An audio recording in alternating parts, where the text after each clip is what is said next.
الحمد للہ وکفا وسلام علی عباده الذین اصطفا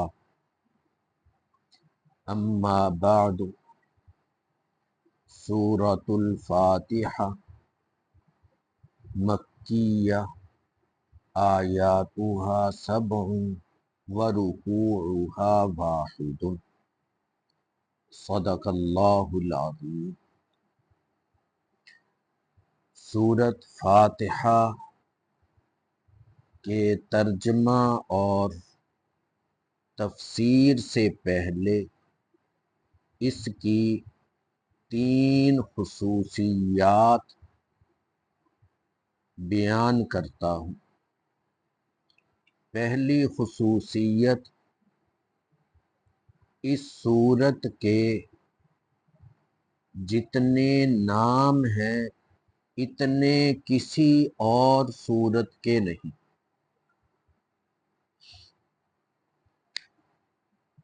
بغداد کے متاخرین علماء میں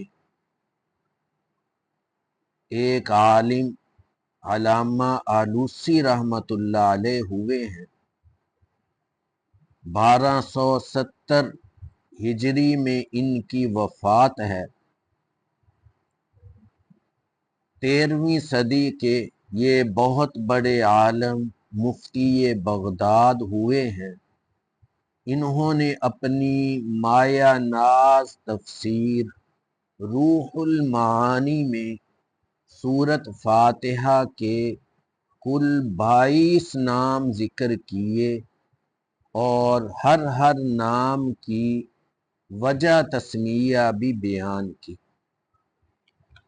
پہلا نام تو سورۃ فاتحہ ہی ہے، دوسرا نام اس کا ذکر کیا فاتحۃ القرآن،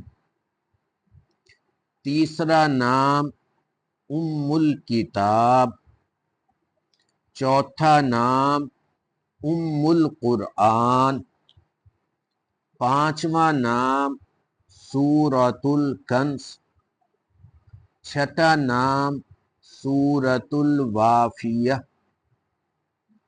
ساتواں نام سورۃ الکافیہ، آٹھواں نام سورۃ الاساس، نوواں نام سورۃ الحمد، 10واں نام سورۃ الشکر، 11واں نام سورۃ الدعاء، 12واں نام سورۃ المسئلہ۔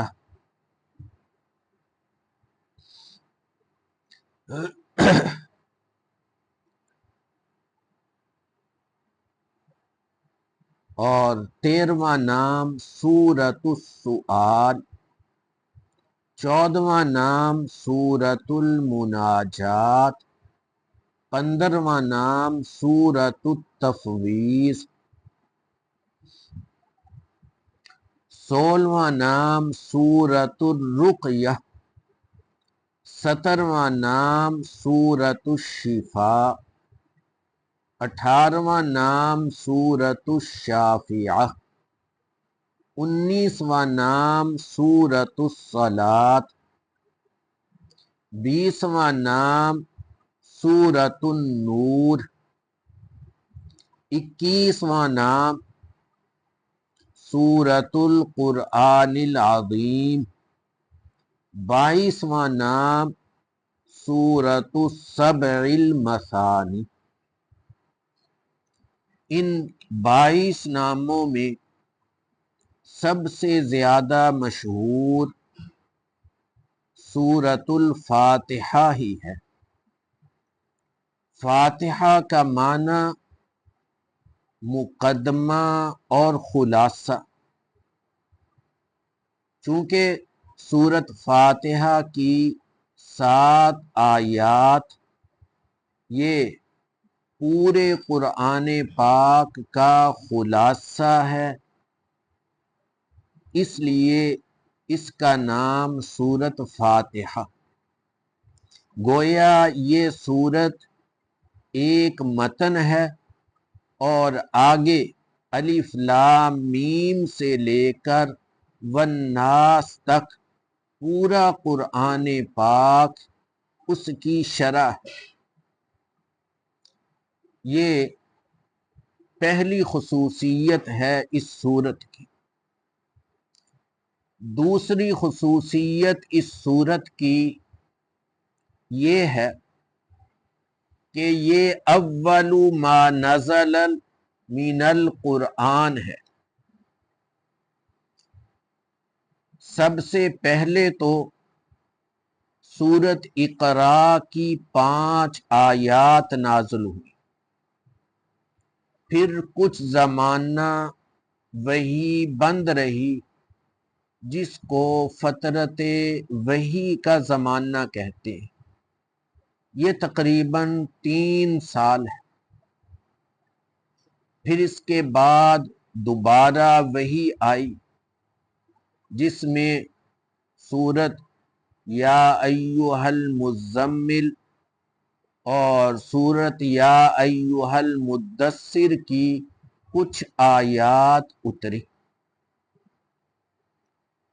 اور پوری کی پوری سورت جو سب سے پہلے نازل ہوئی وہ یہ سورت فاتحہ ہی۔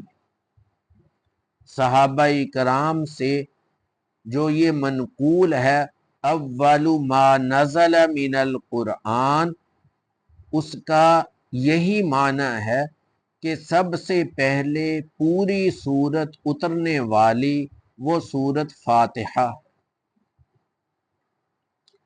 یہ دوسری خصوصیت ہے۔ تیسری خصوصیت اس سورت کی یہ ہے کہ قرآن پاک کی ابتدا بھی اسی سورت سے، اور ہم 5 وقت نماز پڑھتے ہیں تو ہر رکعت میں تلاوت کی ابتدا بھی اسی سے۔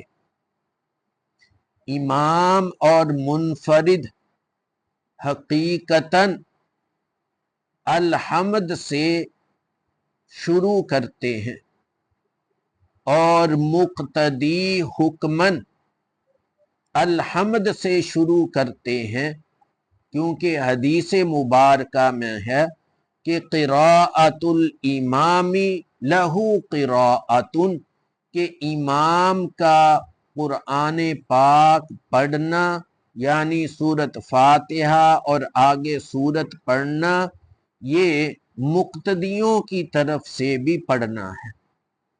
تو اس طرح امام، مقتدی، منفرد جو بھی نماز شروع کرے گا وہ الحمد سے شروع کرے گا، اور اس کی فضیلت صحیح مسلم کی روایت میں ہے، جس کو ہمارے قریب زمانہ کے بزرگ حضرت مولانا مفتی محمد شفیع رحمہ اللہ نے اپنی تفسیر معارف القرآن میں صحیح مسلم کے حوالہ سے ذکر کیا۔